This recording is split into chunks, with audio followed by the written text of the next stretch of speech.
জয় মা কামাখ্যা। মা কামাখ্যা আপনাদের সবার মঙ্গল করুক, এই উদ্দেশ্যেই এই ভিডিওটা করা। আজকে একটা ভিডিও নিয়ে চলে এসেছি, যেখানে আমরা গেছিলাম মে ডেতে, বন্ধ ছিল অফিস, তাই বিকেলবেলা আমরা কামাখ্যা মার মন্দিরে গেছিলাম কামাখ্যা মার দর্শন করতে। তো দেখতে পাচ্ছেন কামাখ্যা মন্দিরের এটা গেট, পাহাড়ের নিচে। বাইকে করে গিয়েছিলাম আমি আর প্রিয়া। তো খুব সুন্দর রাস্তা, এদিকে পাহাড় দিয়ে যেতে হয়, নীলাচল পাহাড়। যারা গুয়াহাটিতে থাকেন তারা তো অবশ্যই জানেন, যারা গুয়াহাটির বাইরে থাকেন তাদের জন্য বলছিলাম। খুব সুন্দর জিগজ্যাগ রোড, পাহাড়ের উপর যেতে হয়, আপস অ্যান্ড ডাউনস থাকে। আর গুয়াহাটির যে একটা স্টানিং ভিউ পাওয়া যায় পাহাড়ের উপর থেকে, সেটা মানে কি বলবো, মানে খুবই সুন্দর, খুবই সুন্দর। তো সেটাও আপনাদেরকে একটু দেখাবো। আমি একটা রিলস পোস্ট করেছিলাম যেদিন গিয়েছিলাম, সেদিন, যে একটা ভিডিও কামিং সুন বলে গুয়াহাটির কিছু ভিউজ। তো এই ভিডিওতেই দেখাবো। সামনে যে পয়েন্টটা দেখতে পাচ্ছেন, এখান থেকেই সবাই ফটো শ্যুট করে, ফটো তোলে, ভিউ দেখে। তো আমরাও এখানেই দাঁড়াবো। এই দেখুন, এবার নিয়ে চলে এসেছি গুয়াহাটির একটা ভিউ। এটা হচ্ছে মালিগড় নতুন কনস্ট্রাক্ট করা ফ্লাইওভার, খুবই লম্বা। আর দেখতে পাচ্ছেন পাহাড়ে ঘেরা সারা গুয়াহাটি শহর, খুব সুন্দর বাতাবরণ, পরিবেশ। বাকি গুয়াহাটিতে মানে গরম প্রচুর ছিল, বাট এখানে খুবই ঠান্ডা। এটা হচ্ছে আমার বাইক, ওকে একটু দেখিয়ে দিলাম আপনাদেরকে। আর যা বলছিলাম, এখানের পরিবেশটা খুবই মানে গরমও না ঠান্ডাও না, মিডিয়াম, খুব ভালো ওয়েদার এখানে নীলাচল পাহাড়। তো আমরা ঢুকে গেছি মন্দিরের মানে মন্দিরের পাহাড়ে, বাইক পার্ক করে নিলাম। এখন আমরা চলে যাচ্ছি মন্দিরের ভেতর। তো এই হচ্ছে এই রাস্তা, দেখতে পাচ্ছেন দুপাশে দোকান রয়েছে। একটা বড় গরু দেখতে পেলাম। এখানে অনেক লোক, হাজার হাজার লোক রোজ আসে। আমরা তো ভেবেছিলাম, হয়তো আমি বেকালে কোনোদিনও আসিনি, তো আমি ভেবেছিলাম যে বেশি হয়তো লোক থাকবে না, বাট এখানে দেখতে পেয়েছি প্রচুর লোক। এখন তখন প্রায় 4টা, 4:30 মতো বাজে বিকেল। অনেক লোক বেরিয়েও যাচ্ছে, অনেক লোক আবার নতুন করেও আসছে, ভেতরেও অনেক লোক। খুবই জমজমা পরিবেশ নর্মাল ডেজে। আর যখন অম্বুবাচীর মেলা থাকে বা কোনো স্পেশাল ওকেশন থাকে, নবরাত্রি থাকে, তখন তো বলি।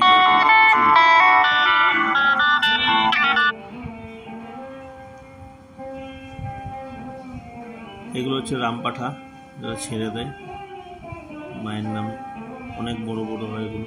ভেতরে আছে, আমি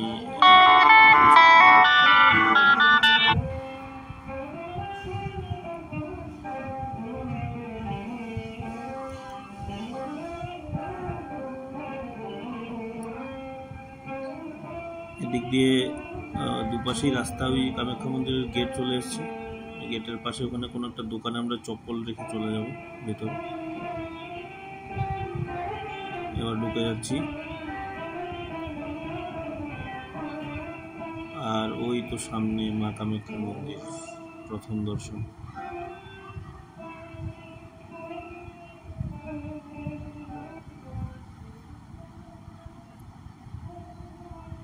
এখান দিয়ে প্রদক্ষিণ করে নেওয়া যায় একবার। এটা হচ্ছে সাইড। আমরা ধূপকাঠি নিয়ে নিয়েছিলাম আগে গিয়ে, ওখানে যেখানে ধূপকাঠি প্রদীপ জ্বালানোর জায়গা রয়েছে সেখানে জ্বালিয়ে দেব। আর ডান দিকে এখানে রয়েছে একটা গণেশ বাবার মূর্তি, যেখানে সবাই কয়েন্স দেয় আর নিজের মনের মনোকামনা বলে। আর এটা সত্যি আর কি, এখানে যা বলা যায় তাই পাওয়া যায় আর কি। তো আমরা চলে যাচ্ছি। এখানে সাফ সাফাই শুরু হয়ে গেছে, যেহেতু বিকাল, লোক চলে যাচ্ছে। তো পিরিয়ডিক্যাল যেটা সাফাই, সেগুলো ওনারা করেই থাকেন এখানে। আর এখানে জ্বালিয়ে দেবো ধূপকাঠি। প্রদীপ আনিনি, কারণ আমরা পুজো দেবার উদ্দেশ্যে এসেছিলাম না অ্যাকচুয়ালি। এখানে অনেকেই পুজো দিচ্ছে, নারকল ফাটাচ্ছে। আর এটা হচ্ছে একটা এনার্জির এপিসেন্টার বলতে পারেন, পজিটিভ এনার্জির এপিসেন্টার।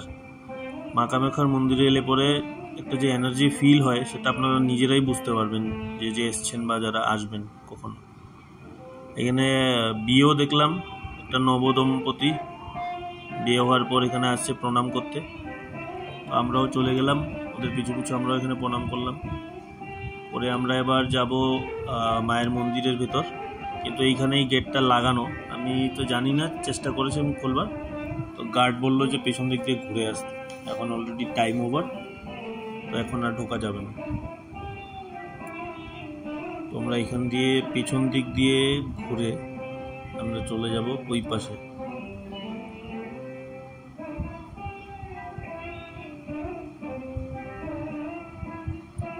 এই জায়গাটা অ্যাকচুয়ালি বলির জায়গা, এখানে বলি দেওয়া হয়। এই হচ্ছে গেট। আমরা প্রণাম করে দর্শন করে চলে এসেছি মায়ের, যেহেতু ভিতরে ভিডিওগ্রাফি ফটোগ্রাফি নিষেধ লেখা ছিল, আমাকে কেউ বলেনি, তো ওই লেখা দেখে আমি ভিতরের কোনো ভিডিও বা ফটোগ্রাফি করিনি। এই হচ্ছে লাইন, এখান থেকে শুরু হয়। আর এই সিঁড়িগুলোতে লোকে বসে টাইম স্পেন্ড করে, এখানেই বসে রেস্ট করে কথাবার্তা বলে, যেহেতু অন্য জায়গায় বসার জায়গা নেই এই মন্দিরের ভিতর, এটা হচ্ছে বেস্ট বসার জায়গা। তো এখানে একটা জিনিস কি, মানে অল ইন্ডিয়া থেকে নানান জায়গা থেকে, মানে ভেরিয়াস রিজন থেকে এখানে লোক আসে, সেটা একটা আলাদাই মানে ভক্তিভাব এনে দেয়, যে কত লোক বিশ্বাস করেন, কত লোক আসেন এখানে। দুটো নন্দী বাবা দেখতে পেলাম বানানো, এখানে দাঁড় করানো। আর এই হচ্ছে মায়ের মন্দিরের টপটা, ওখানে দেখুন কত কবুতর রয়েছে। আর এটার উপর পেছন দিকে রয়েছে পুষ্কুনি, এখানে সবাই ঘন্টি বাঁধে। এই পুষ্কুনিতে গিয়ে আমরা জলের ছিটা নিয়ে নেব।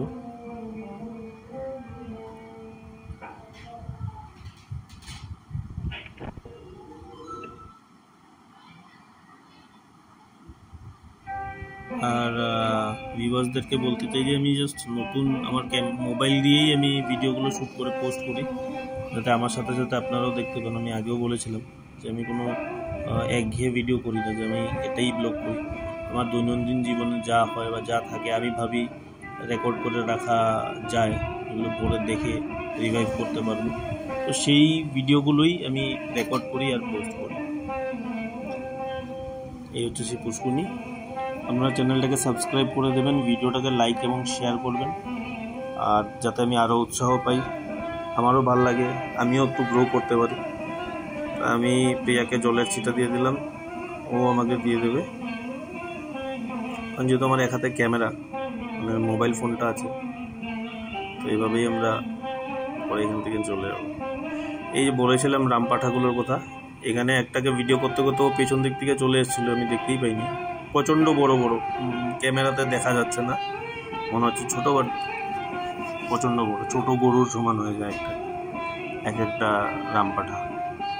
হচ্ছে সিংহদ্বার, দুখানা সিংহদ্বার আছে। একটা ওই প্রথমে যে দেখিয়েছিলাম ধূপকাঠি জ্বালানোর জায়গায় গণেশ বাবার এখানে, ওইখানে একটা সিংহদ্বার, আর এখানে একটা সিংহদ্বার। এখানে দাঁড়িয়েই লোকে সবাই সেই আইকনিক ফটোগুলো তোলে, ছবিগুলো।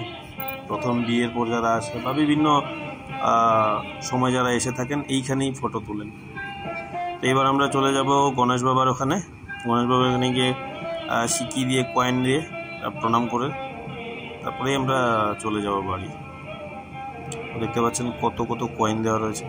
প্রিয়া বলছিল ও একটা কয়েন লাগাবে, ওর কয়েনটাও লেগে গেছে। এখানে কয়েন লাগালে একেবারেই লেগে যায়, আর লেগে যাওয়ার পর আপনি যা বলবেন তাই ফলে, বা গণেশ বাবা সেটাই আশীর্বাদ করেন, এমনটাই আমরা মানি। আমিও এখানে প্রণাম করে নিলাম। এবার কিছু ফটোশ্যুট করে আমরা বাড়ি ফিরে যাব। একজন লোককে দিয়ে এখানে ফটোশ্যুট করি, খুব ভালো লাগলো ফটোগুলো। আবার বলছি, চ্যানেলটাকে সাবস্ক্রাইব করে দেবেন, ভিডিওগুলোকে লাইক অ্যান্ড শেয়ার করবেন। আপনাদেরকে অনেক অনেক ধন্যবাদ। মা কামাখ্যা আপনাদের সবার মঙ্গল করুক।